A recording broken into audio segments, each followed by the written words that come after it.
Hey, everybody. Welcome to Tip of the Spear. This week, we have a special guest. John Haller is with us, and we're going to be excited to hear from him because he's going to give us some insight on the geopolitical aspects of what's going on in Israel and the Middle East. We're going to talk about anti-Semitism around the campuses here in America and around the world. So we got a lot to talk about. So let's welcome John Haller to our program. John, it's great to have you. Thanks for being with us, man. Good to be with you, Brandon. Hey, so here's what I want to pick your brain about. Okay. So this whole Middle East thing is kind of blowing up, and I want to get your take. Why do you think it's blowing up with Iran doing what they're doing, Hamas, Hezbollah, the Houthis? What is the Middle Eastern mindset when they look at the United States? What's causing them to do this at this moment? You know, one, I think it's part of where we are on the Bible prophecy timeline. Sure. And I've been thinking about that this week because the way people react to Iran and Iranian interests really gives, sort of fleshes out Daniel chapter 10. And if you remember in Daniel chapter 10, Daniel gets this prophecy. And Michael comes to see him and says, you know, Daniel, I've been trying to get to you for 3 weeks. Yeah. But I was resisted by the Prince of Persia, which is a demonic entity that seems to have sway over this territory, and it hasn't gone away in history. It's learned throughout history. It's much smarter and more conniving than it is. I'll give you an example. I was just upstairs and I clicked on a YouTube of a guy named John Mersheimer. I don't know if he is. He is a geopolitical expert historian from the University of Chicago. Okay. And a few years back, he and a guy named Stephen Walt wrote a book called The Israel Lobby, which was very anti-Semitic. You know, Israel's only doing it. They've got the money. They're controlling the money. They control the U.S. government through the Israel lobby. And of course, you know, it would never be in America's interest to support Israel. So it must be something sinister. And I heard him say that with regard to the most recent dust-up between Iran and Israel, remember on April 1st, Israel took out a building next to the Damascus, the embassy, Iranian embassy in Damascus. Yeah. And it's a building between the Canadian embassy and the Iranian embassy. It's not really a consulate. They had a meeting of very high-level IRGC members. Why they were all meeting in one place at one time is kind of a miracle. But Israel took took out all of these guys, including the head of the anti-Israel operations of the IRGC, which is very economically powerful. They probably control a fortune in Iran. The way Iran runs like the mafia, in the government level. So they give the IRGC a portfolio of business to operate, and so they operate these businesses. And so the regime does this because, well, we don't have to fund everything that they do because if we get sanctioned, and so they have this big fortune, but this Zahidi guy, he's radical. Yeah. That they took out. In fact, if you look at him, go get a high definition picture of him. His name is Zahidi, Zahedi. And what is the most prominent characteristic of his image?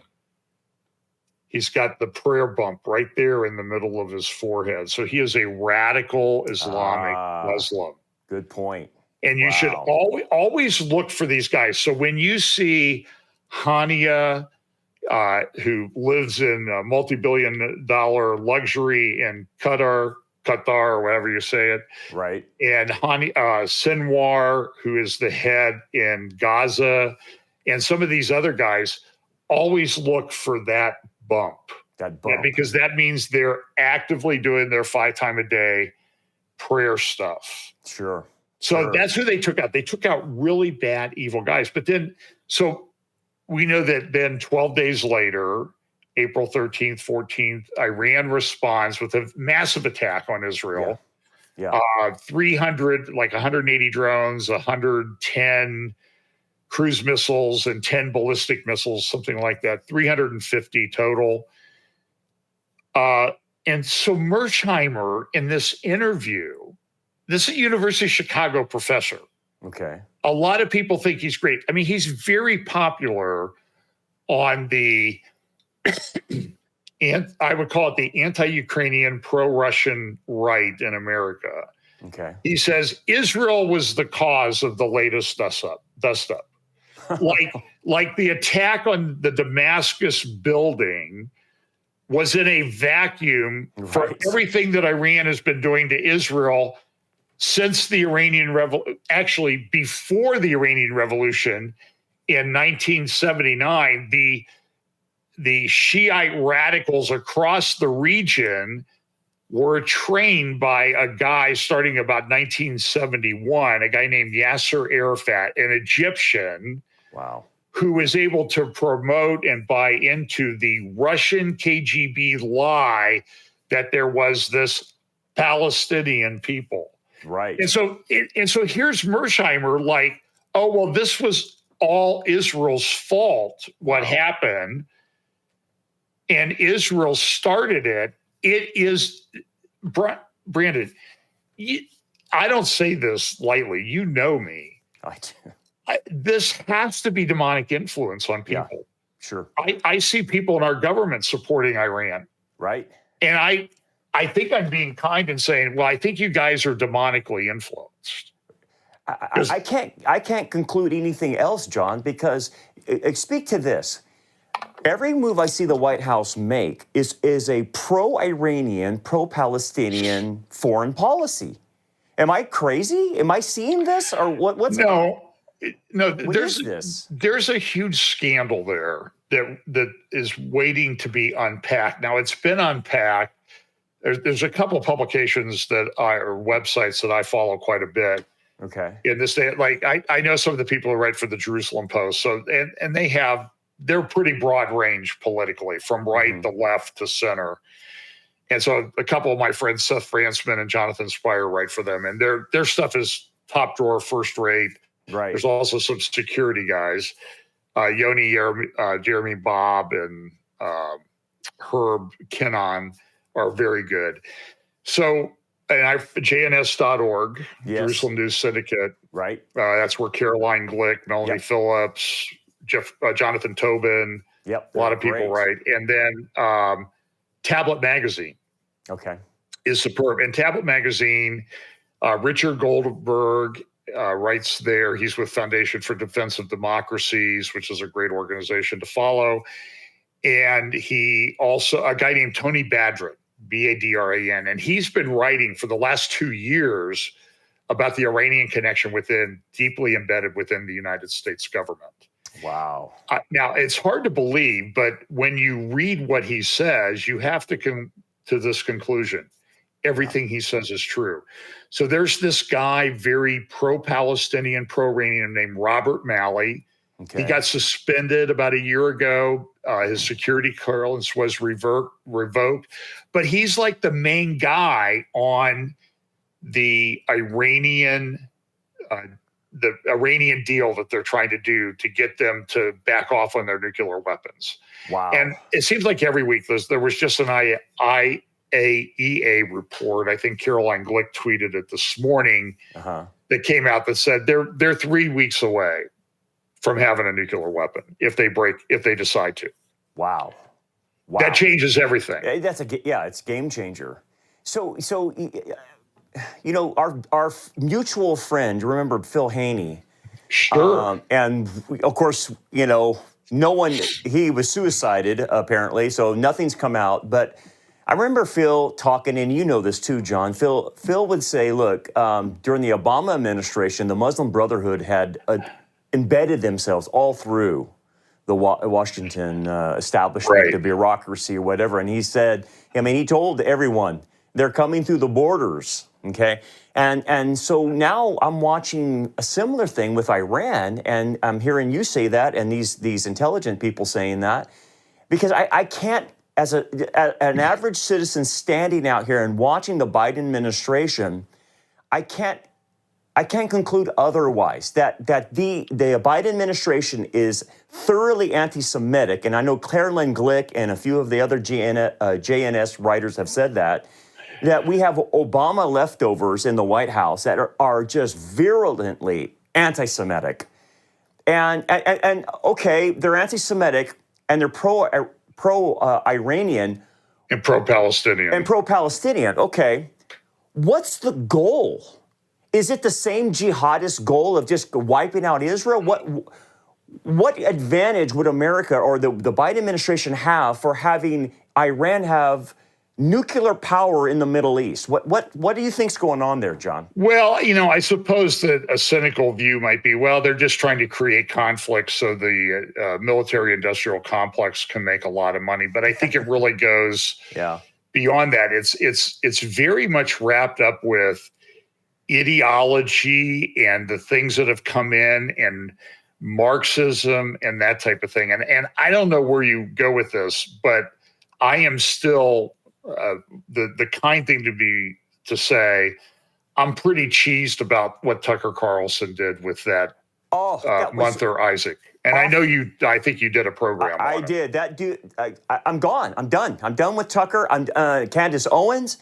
And John, this is what's shocking to me. People I thought that were on our side, they're not. And this is the same true in the church. I didn't realize, I guess until now, how big a dividing line Israel was.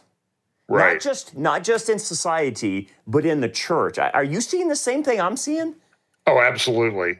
So I interviewed on my channel last week a guy named a black pastor, a very pro-Israel guy named Dumasani Washington. I would recommend. You mentioned that, yes.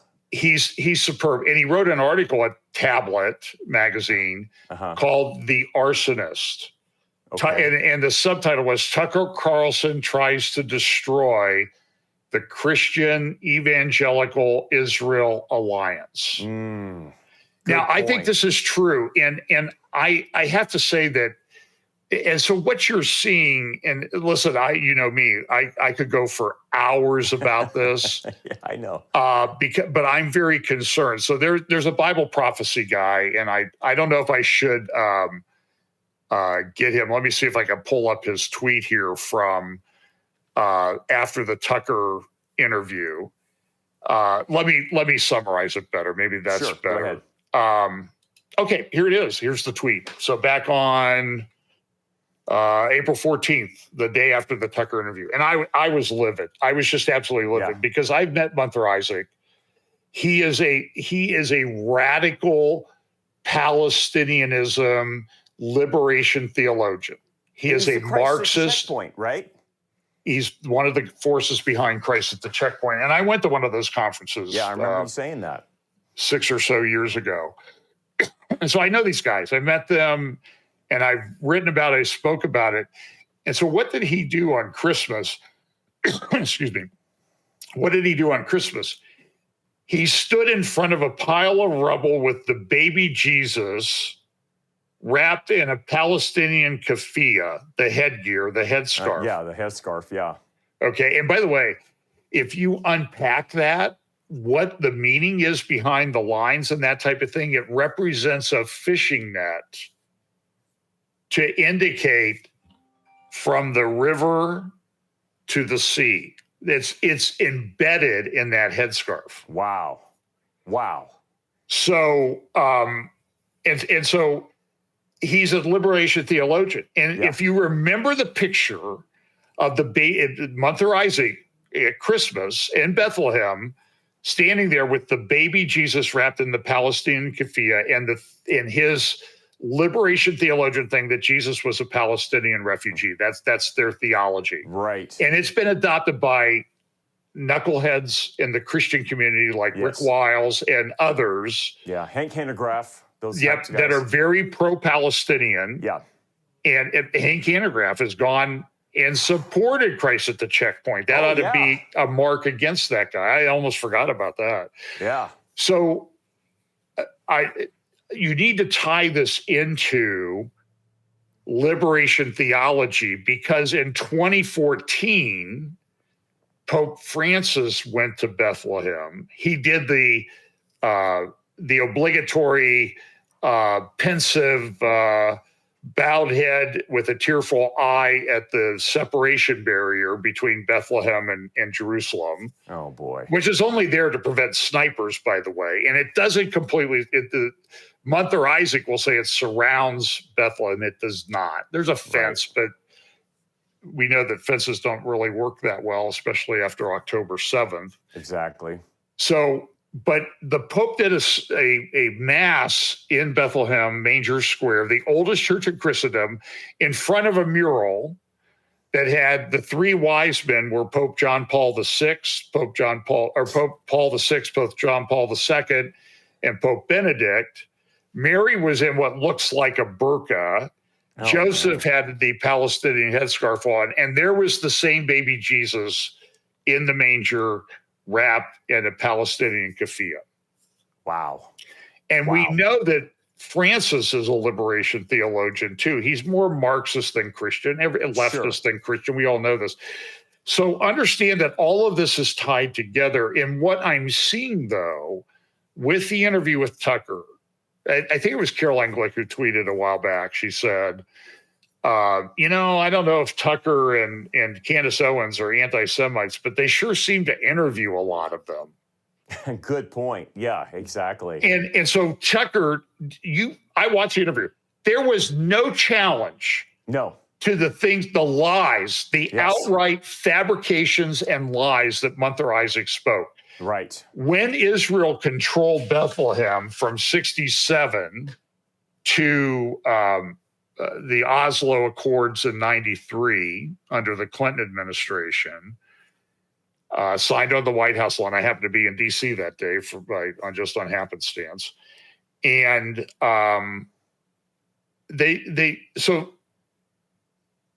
at the time, in that window from 67 to 93, the Christian population of Bethlehem, and we'll use Christian in a loose term, okay? Yeah, was 85 to 90%. Right.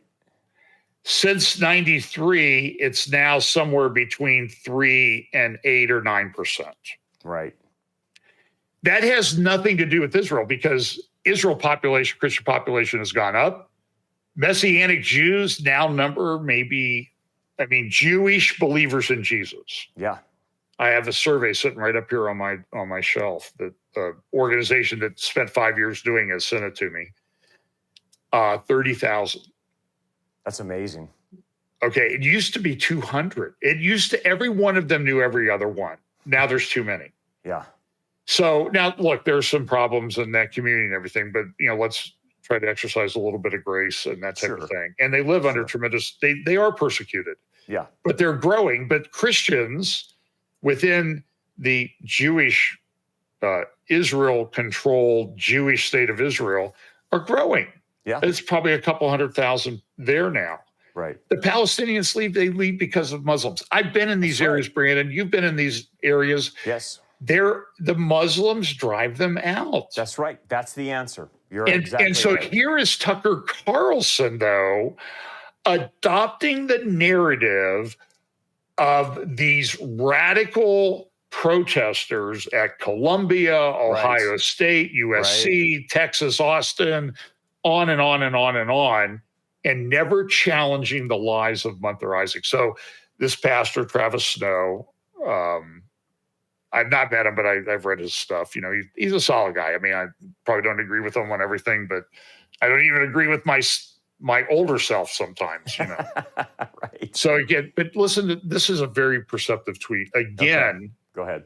Notice how more and more on the far right are merging with the far left neo-Marxist types when it comes to Israel.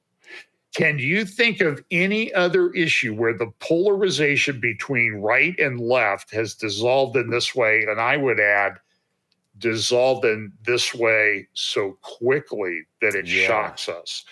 Also notice that it's not enough to simply disagree with Israel on certain policy issues. The trend is for conservatives to side with Iran and Hamas, literally the modern day Nazis. And I agree with them 100%. I agree. What do you think the theory is of where these two polar opposites are coming together, where you have a guy like Tucker Carlson or Candace Owens on the right having the same mindset as some idiot at Columbia? Is it just simply they're anti-Semitic? What is this? Yes. Okay. It's that simple. I mean, look at the people that Candace has interviewed. Kanye West. I know, right? And who did Tucker interview? That Andrew Tate guy? Yeah, a Muslim, right? Who's a Muslim, complete. And I saw an interview with him, and somebody asked, people always ask me, okay, well, if you think Israel's so bad, what would you do instead? What would you do if you're Israel? Mm-hmm. And I saw this radical left guy in Israel, a Jewish guy, and he's like, well, not this. Well, yeah, that doesn't tell me anything. Right. You wouldn't do what Israel's doing. Okay, so what would you do? Well, he thinks about it.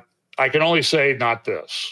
Yeah. And they don't know because it's a very, very difficult issue. Yeah. And there were mistakes made. There's still, I think the head of security resigned recently over the failures on October 7th. Sure. And there needs to be a lot of heads rolling. But yeah. Because people thought they could manage the problem. Right. Listen, Reagan thought he could manage the problem with the Iranians. Remember the whole Iran-Contra thing? Yeah, sure. And we all thought that we could. We all, everybody thinks they can manage the radical Islamists. It doesn't work. It's just not possible. And eventually, they break out. And so when the Muslim guys at Hamas say, we want to do this again, again, and again, and again, whether it was the protester at Columbia saying, not 10 times, not 100, not 1,000, not 10,000, 100,000 times. Right.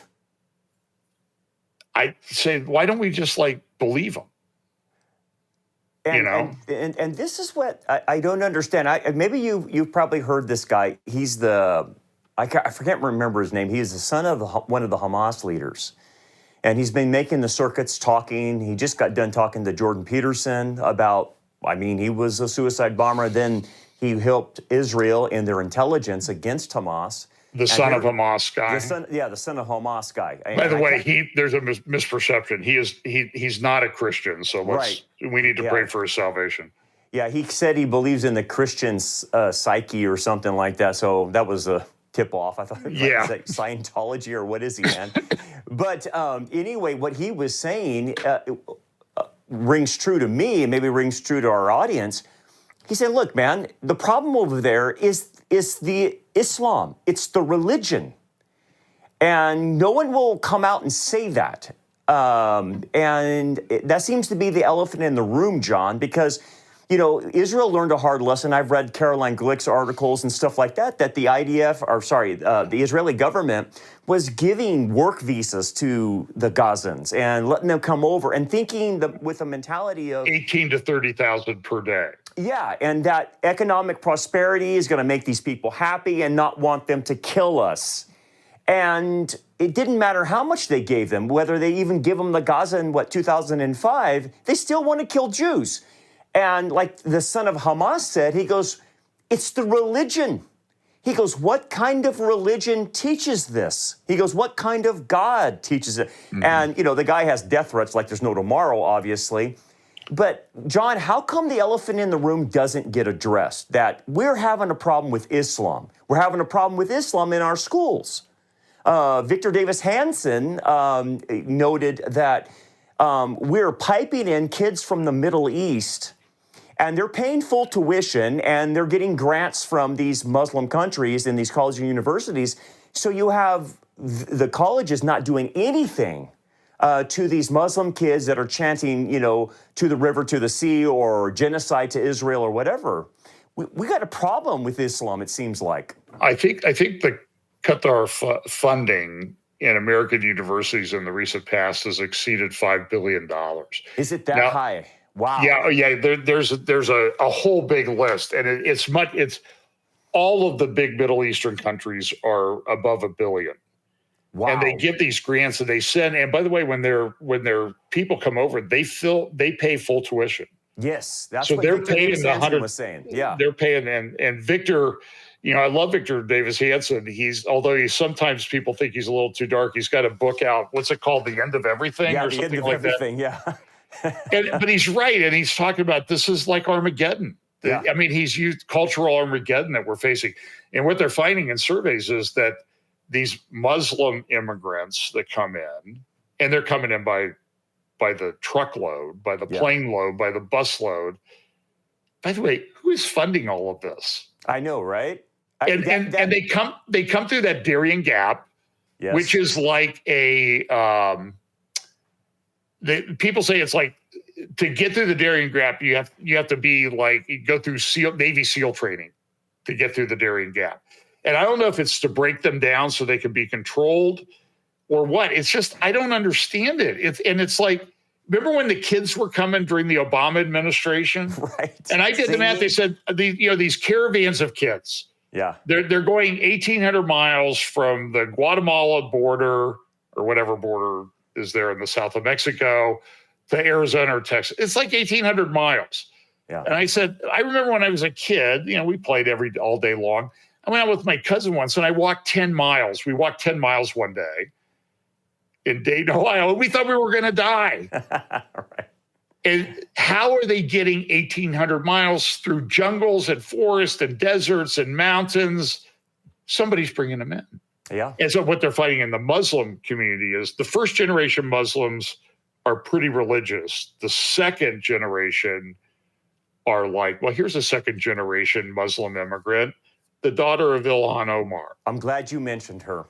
Yeah. She is a complete Marxist, Islamist nut job. Yes. And folks, there's a guy that you should look up. His name is Francisco Gil White.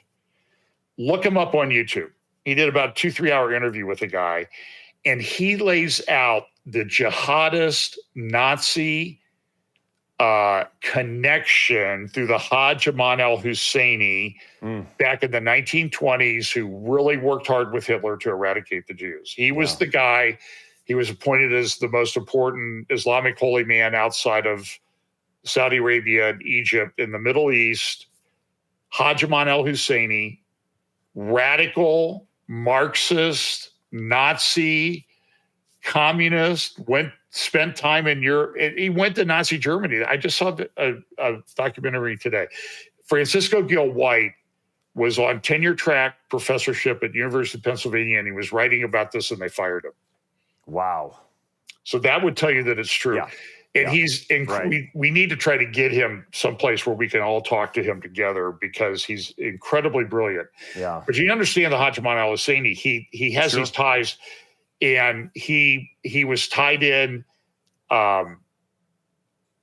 He got exiled, and when he got exiled, he went to Iraq.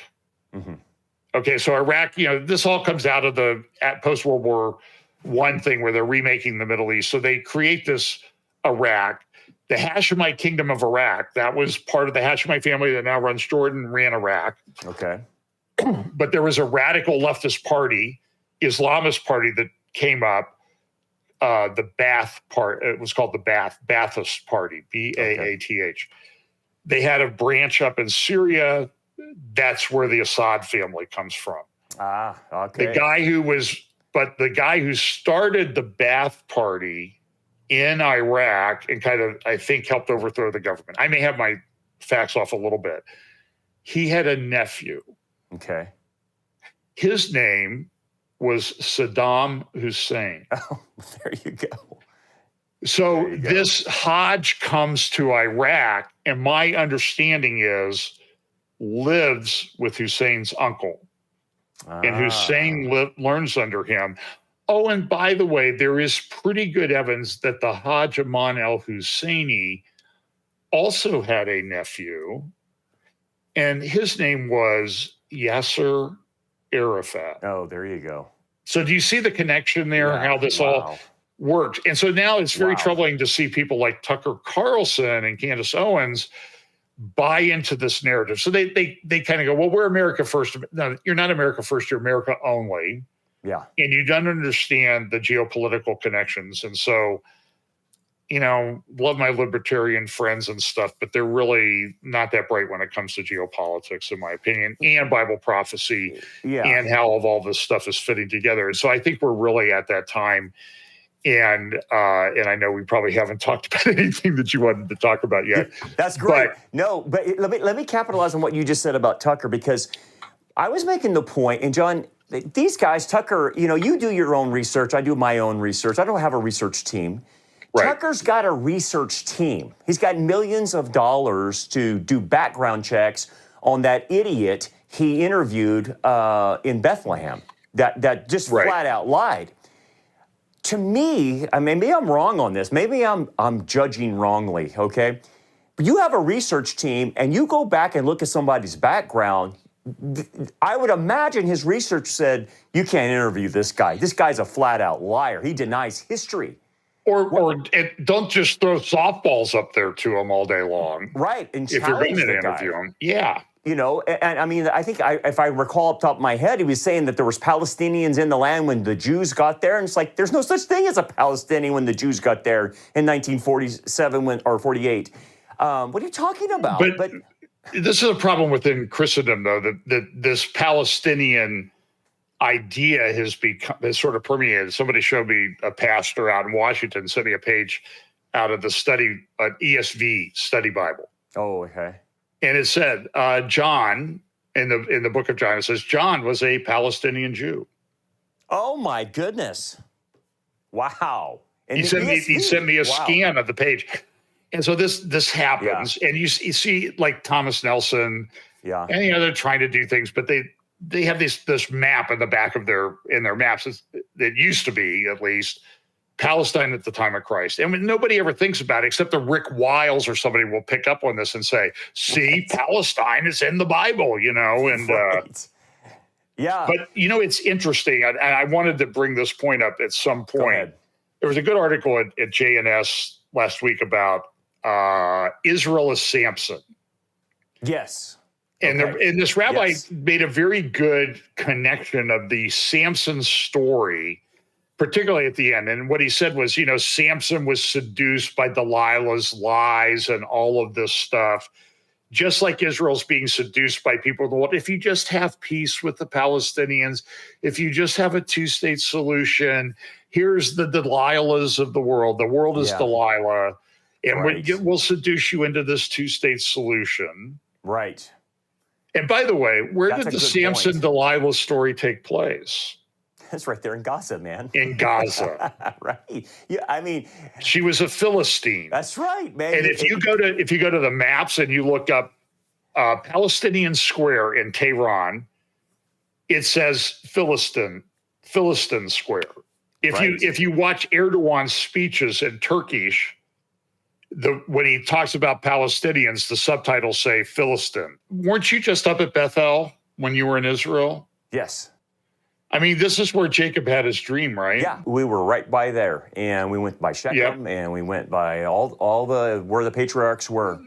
And okay, have you been down to the cave of Machpelah, the tomb of the patriarchs? I have not been to the cave of Machpelah. I hear it's in Muslim control, though. Is it or what? No. It was. Okay. By the way, the Muslims took it over.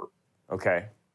So it was always sort of a tension. They had a Jewish synagogue that they built on the top. This was built by Herod. Okay.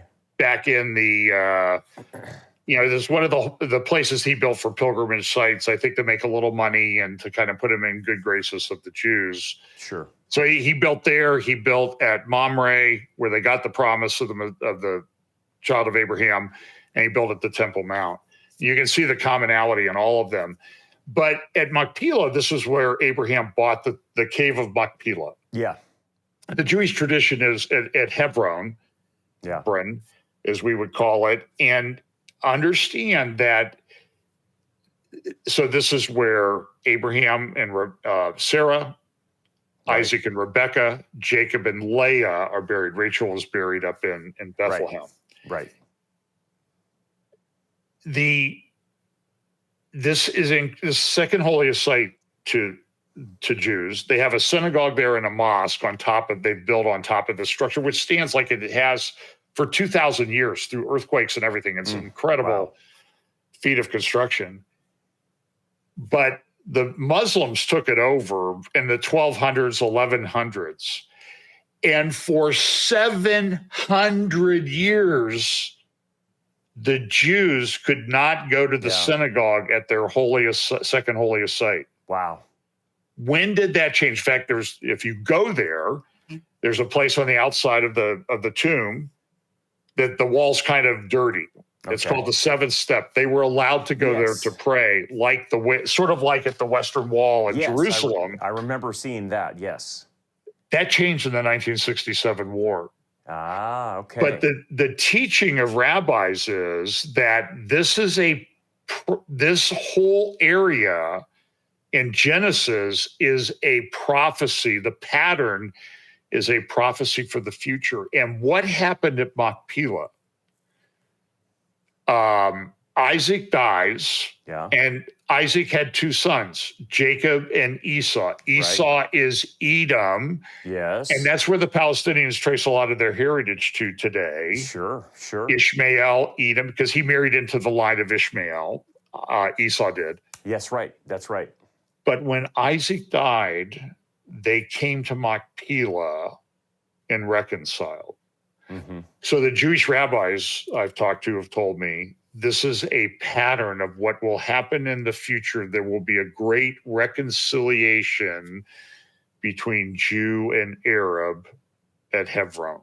Interesting. Wow. Because that's the pattern. Yeah. Now, a lot of trouble in between. Sure. So we're seeing this. I'm just telling you that there's so many different rabbit trails that we could go down.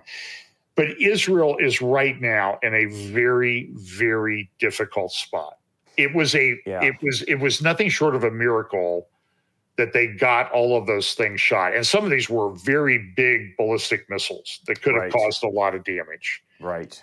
And even some of the IDF people are saying, we saw the hand of the Lord in protecting us.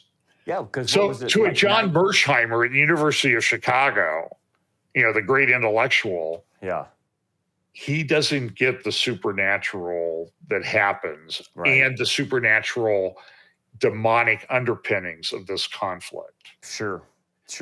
And so now Israel, they've got this problem in Gaza. Yeah. The north is worse. So they thought 180 miles of tunnels in Gaza, it's 500 or 600. Wow. I don't know how I don't know how they do it. Yeah. Okay. In the north, and I've spent a lot of times with people, Alma Research, it's Israel-alma.org. I've interviewed some of the people there. Founded by Zarit Sahabi. She's a wonderful person, and they're focused on the north. They have 60 to 80,000 people in the north that don't live where they live. They've left. Yeah. And many of them are like never coming back. Right. Because what Mersheimer doesn't mention, he's an idiot.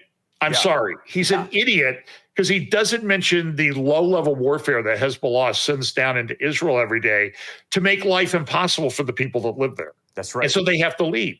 That's right. So 80,000 are displaced. And I can tell you, I read Al Akbar newspaper, which is a Hezbollah publication in Lebanon. I spent a lot of time with Google Translate.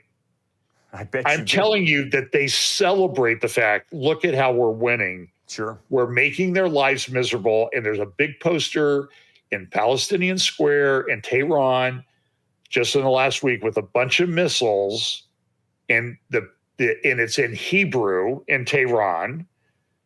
And the translation says, are you ready for 2 million people displaced? Wow. So what I'm seeing is, and I cannot find the interview. There was a wonderful interview. Zarit Sahavi's done great Alma research. You need to read that if you're concerned about this. Sure. And there was a lady who was also interviewed recently, and I cannot find the interview. She was former IDF.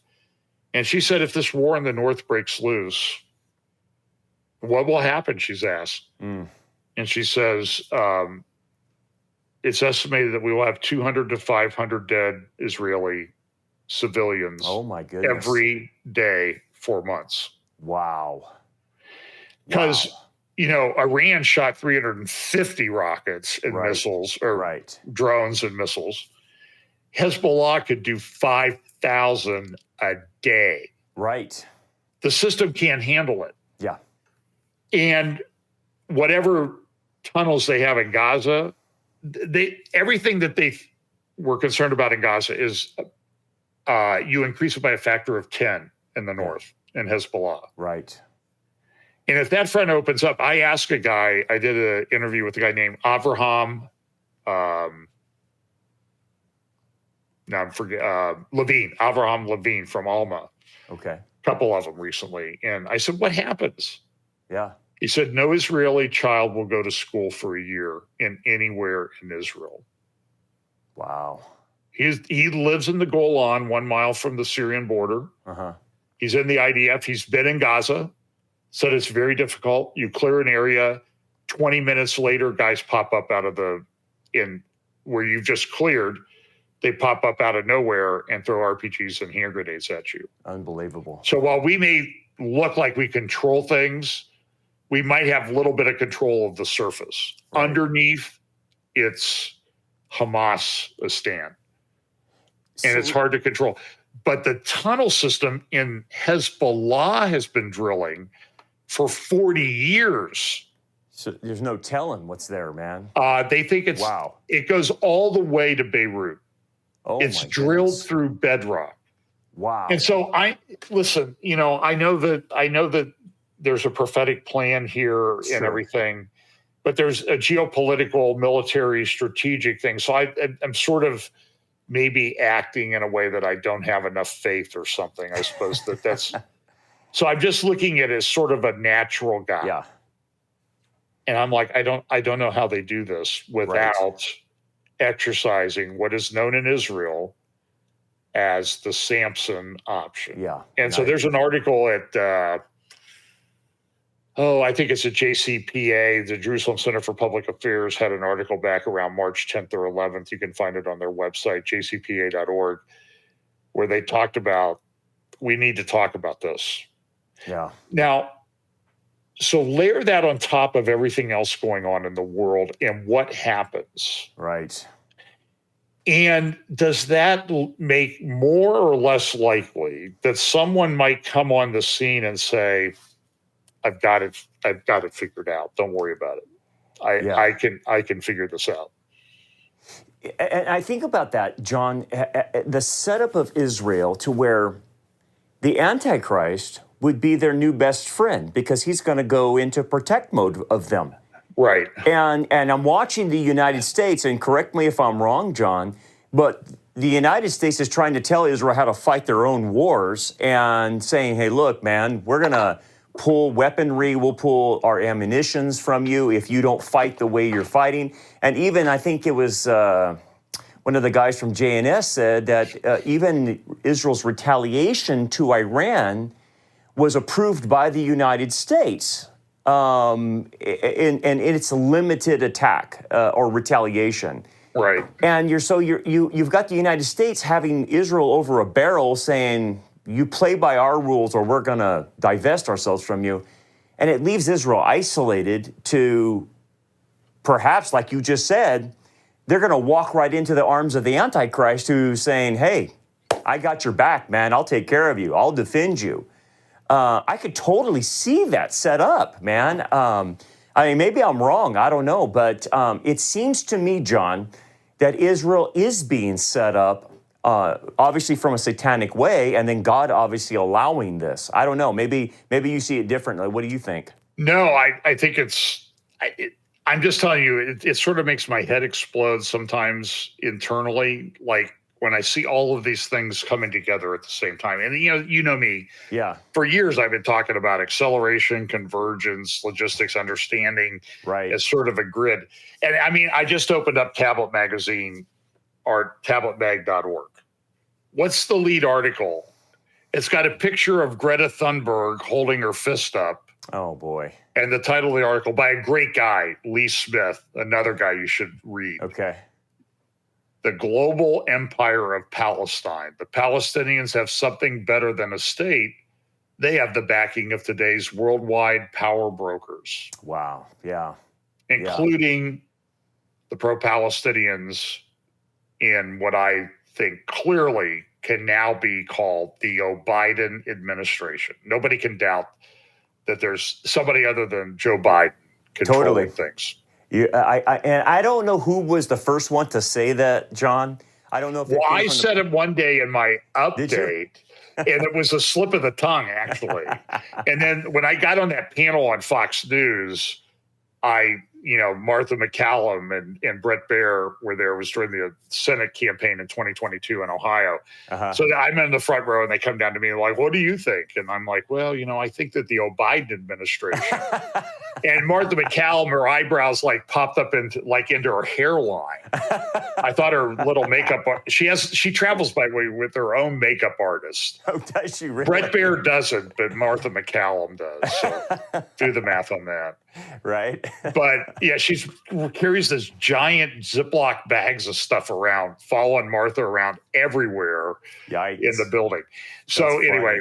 But her eyebrows, she's like, I can't believe you said that. And so I'm not going to take credit for it, but I see other people that I see Caroline Glick doing, and I see other people because it's so obvious. Yeah. It is. It is the most obvious thing. It's Obama's third term, no doubt about it. So let me ask you this, because I got to wrap things up. But John, if we keep America, the Biden administration, and this is a big election year coming up, man. I mean, and there's no telling what we're going to see happen. If America keeps going in this direction, you and I both know God's foreign policy with Israel. I'll bless those who bless you, and I will curse those who curse you. Let me ask you this. If we keep going in that direction and the cursing aspect of the Abrahamic covenant comes on America for doing what we're doing to Israel, what form of judgment do you think it will take on the United States? And I know it's just speculation. We're not trying to predict anything, but how would God get America's attention, or what would he think he would do or allow? Boy, that is an interesting question. Could it be economics or what? Well, it could be any of those. Can I give you a parallel? Yeah, go ahead. Because Bill Caney is a good friend of mine. We talked about this. He's written books on it. And I was in Israel in 2011, and our flight got delayed at the airport. I ran into a guy. He's the brother of Itamar Marcus, who runs PalWatch, Palestinian Media Watch. Okay. PalWatch.org. And he said, listen, 6 years ago, you made us get out of Gaza. Yeah. And he said, that was a small part of our country. Do you understand that within 48 hours, you were evacuating the same percentage of your land as was evacuated when you made us get out of Gaza? Wow. Yeah. He said, you Christians, you need to tell people that God pays attention to what you're doing to Israel. Yeah, he does. There's an Orthodox Jew. It's standing in Ben Gurion Airport for 4 hours talking to me. Wow. And so that had a big impact on me. And and my friend was right. And so I don't know what the judgment takes. And sometimes we have to look back and say, that clearly was the judgment of God. Yeah. But as Bill has documented, it happens over and over and over again. Could be a weather event. Yep. Could be a geopolitical thing.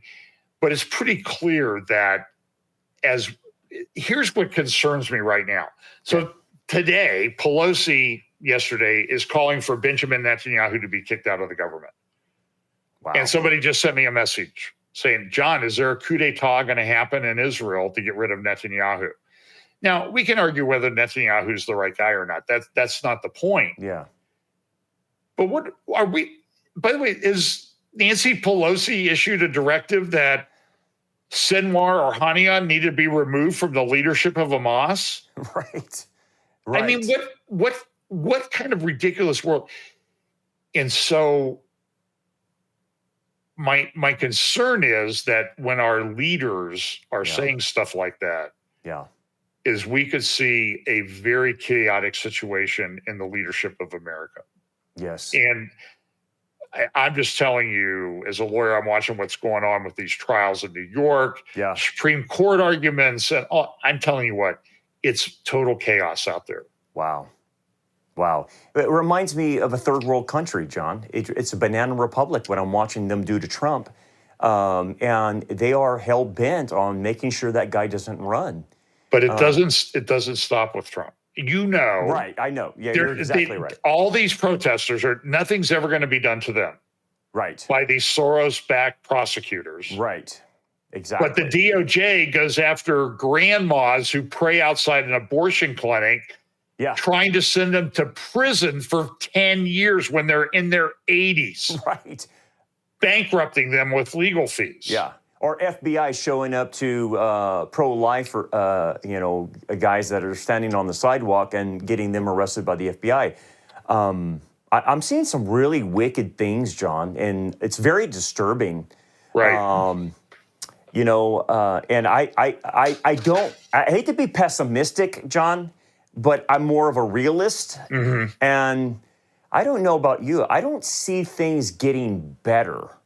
I hear these other Christians, and I don't know where this is coming from, John, but maybe it's dominionism, maybe it's the NAR or whatever, saying we're going to have a great revival, we're going to get America back, and we're going to get our Christians in places in politics, and we're going to turn this thing around. And it's like, guys, do you really think you're going to reform the education, public schools, or the colleges, universities? Do you really think you're going to reform Hollywood or the music industry or politics for that matter?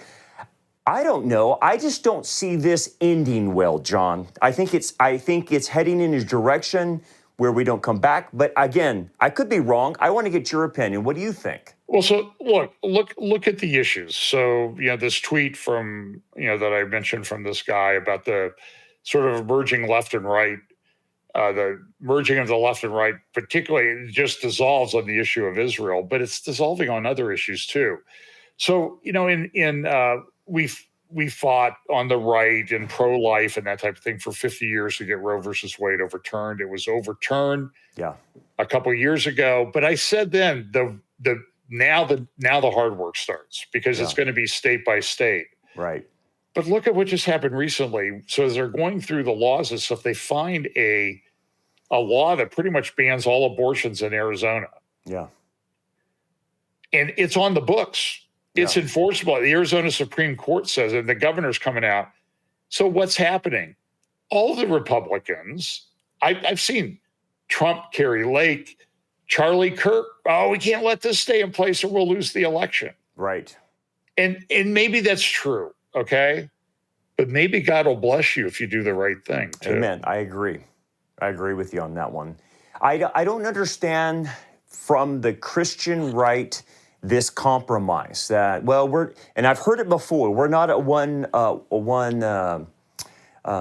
issue party or whatnot, and so we can let abortion slide by because our real goals are these. It's like, hey, man, if you don't get abortion or pro-life right, that's like a North Star on all of your life. If you don't get Israel right, it's like a North Star. And I don't understand this conservative compromise.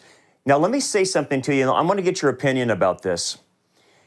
I'm not going to name names right now because I could. And I dealt with an organization that wanted me to be part of it, a conservative Christian organization. And I come to find out that they're partnering with homosexuals that are conservative, okay?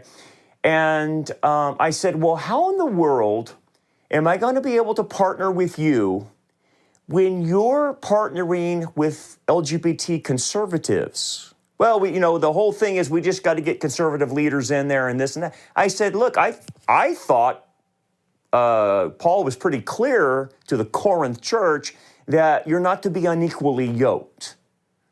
So I backed out and said, until you guys change that, I'm not going to partner with you because I don't partner with the LGBT, even if they're conservative. So, John, explain to me this mentality where they think this is okay. It's a compromise. It's part of this apostasy, and so you'll see people do this let me give you two quick examples. We're losing the ability to reason, and it's affecting the church as well. Yes. And so you see this incredibly inconsistent thing. So look, Edie Stanley is pretty low-hanging fruit on the discernment side of the issue. He's an easy target. But he comes out at this conference, he does this LGBTQ, transgender affirming conference at North Point. And, they don't release the videos of that. And on his Sunday video, which he took down but then put back up, he says, we support traditional marriage here. Well, big deal. Yeah. Because everybody went to the conference said, well, we don't like Andy when he said that on Sunday morning, but everything else was the most gay affirming, LGBTQ affirming thing, transgender affirming thing we could have ever imagined. Yeah. And so what you see is this incredible compromise within the evangelical church. Absolutely. Using that term loosely. Yeah. Because we just kind of picked one from, the Barna survey, I think I talked with David Fiorazo about it. The syncretistic worldview. Yeah, wasn't it like in the 90s or something like that? 92% are syncretistic. 4% have a biblical worldview. Wow.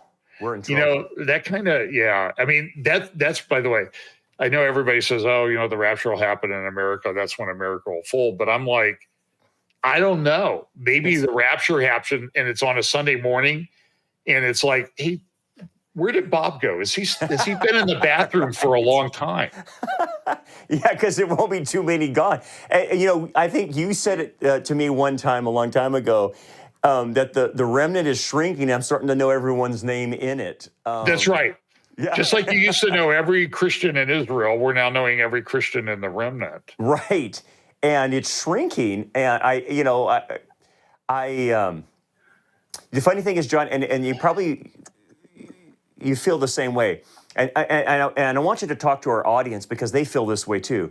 I sometimes feel isolated, John. And I know our audience does too, because everyone you look around, other Christians, and you're thinking they're on our team and they're not.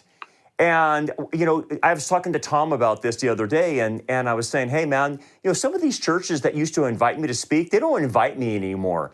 They've went woke, or with the Israel issue, they don't like it, or they're taking the opposite side, or whatever the issue is, and you start feeling personally isolated. I don't know if you feel that. How does a believer deal with that out there? Fortunately, I'm blessed to have a lot of friends like you and Tom and JB Hickson and all these guys, because we get together and do interviews and talk to each other all the time. Right. And that helps us. But there are a lot of people out there that don't get this. Yeah. And I don't know the answer. I know that people do feel isolated. You have that great tool on your website about, churches that you think, by the way, I think you've reduced the number of churches on that, right? John, you got to get this. We had 1,400. We had to reduce it down to 200. Did you leave the church I'm at? Okay. You're on there. Of course. But you know what happened is, I can tell you real simply, we got reports back from the people that attend those churches that were originally on our church tracker. And they said, Brandon, the pastor's woke. The pastor shut down during COVID. The pastor won't take a stand for Israel. And you know what I did? You're not going to take a stand for Israel? I'm taking you off there. And so we reduced this thing down, John, to 200. That's how bad it is. And this last thing, like Tom and I were talking about this in Mexico. I said, Tom, what do you think? We're going to have another dividing issue. And he goes, yeah, I totally agree it's going to be another dividing issue. And we didn't know what that issue is when we were talking about, or going to be. And the issue became Israel. I have said a number of times with Tom, when I've done things with him recently, that I believe that the issue of Israel, a political Israel, which I think is clearly prophesied, will be the most divisive issue in the church until Jesus returns. You hit the nail on the head. I agree with you 100%. You've not seen anything. So let's say Israel really goes into Lebanon. Yeah. Just watch. Oh, so here are these. So I saw a Christian guy. I'm sure this guy is a brother in Christ. I'm sure that we'll be spending eternity together. But he was all excited today about Tucker Carlson. Why? yeah. Because Tucker Carlson is interviewing a guy named Doug Wilson, who is a Christian pastor, Reformed Christian nationalist pastor in Idaho. There you go. I think Moscow, Idaho. Okay. And listen, I listen to Doug every now and then, and he is funny, smart, engaging. Mm-hmm. And, you know, it's one of those ones where I'm not sure what he says is so insightful. I want to quote him, but here's the point that this guy was making. Look at Tucker Carlson interviewing a Christian nationalist pastor, the best one in the country, Doug Wilson. We're winning. We're going to turn this around in this election. That's what the guy who was doing commentary on Tucker's interview. Wow.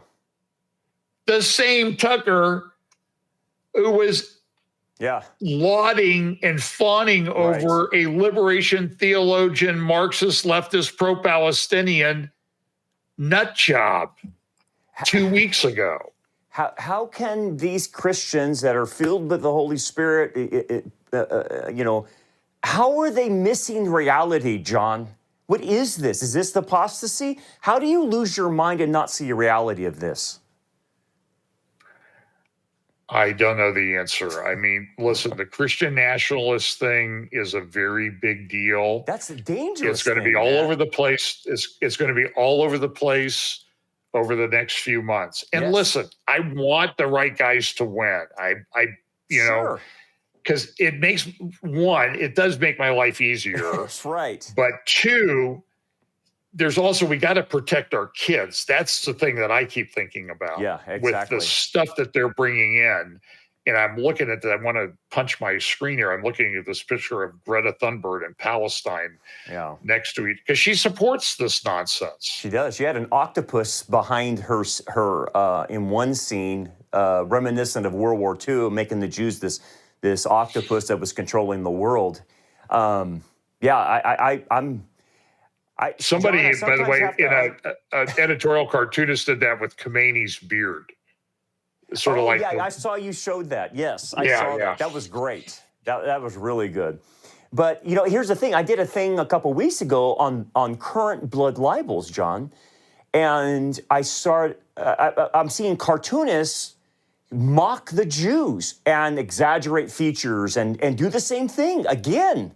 Right. And I thought, here we are, 1938 again. Crazy. Actually, if you watch a documentary that I watched, and there's good thinkers out there, and I saw something about, so somebody at like Columbia is yelling, "Jews, go back to Poland." So somebody posted a picture of Auschwitz, which is in Poland. Yeah. Brianna, I don't know. It's very troubling. Yeah, I'm not incredibly nervous. I'm not depressed. I'm concerned, though, because I know that, I don't think there's ever been a time where the gospel is more urgent than it is right now. I agree. And I tell you what, with social media and stuff, the Lord's blessed me. Yeah. But I go out all the time. I go to Costco. I go into a sandwich shop, and somebody says, "Oh, John Haller, I listen to you because my church won't talk about this." Yep. I run into a lady down around Hilton Head Island walking out of a Sam's Club. Yeah. She goes, "I've watched you for years. I'm so blessed to have watched you." Yeah.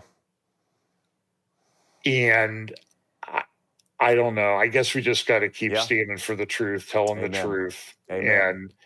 And God's really capable of working it all out. Yeah, he sure is. He sure is. Well, John, I thank you so much for your time. It's a great time to be alive. I do ultimately feel very, very blessed to live at this time. Yeah, for such a time as this, such a time as, and that's what I would say to the audience, everybody out there listening. We all have a job to do. Despite how bad it's getting, guys, we got to do what we're called to do. We have a mission, and the Lord is the one that's going to tell us when we're done. So let's keep fighting. Let's keep getting the truth out. John, pray for each other. Yeah, and remember, I was going to mention earlier, yes. Our friend Bill Salas had back surgery, and he can use prayer right now. Yeah, so pray for Bill Salas. He had some back surgeries, having some discomfort and pain and stuff. So pray for Bill Salas. He's another guy in the trenches fighting this war. John, if someone's new to you, which I'm shocked if they would be new, but how do they find you? Where are you at? Probably the best place, well, the website is FB Chapel, FB Chapel for Fellowship Bible Chapel, fbchapel.com. I have all of our links there. Real FBC on Rumble. We do broadcast on Facebook and YouTube at Fellowship Bible Chapel. So just Google my name or Fellowship Bible Chapel at YouTube, and you should be able to run into it. There you go. Guys, make sure you tune in to John. He is a wealth of information. He's like a walking encyclopedia. You listen to his updates. They're phenomenal. They're great. He puts a lot of work into them. I know it takes you a long time to get those updates going, but it's a blessing, guys. You'll get up to date on everything that's going on. So, John, thank you so much. Thank you, Brandon. Always great to talk to you. Thank you so much. We'll see you next time. And guys, keep firing the ball. Keep doing what God has called you to do. Keep swinging for the fences, man. Don't give up. I know it's hard out there, but hey, you're called for such a time as this. Don't forget that. So God bless you guys. We'll see you next time.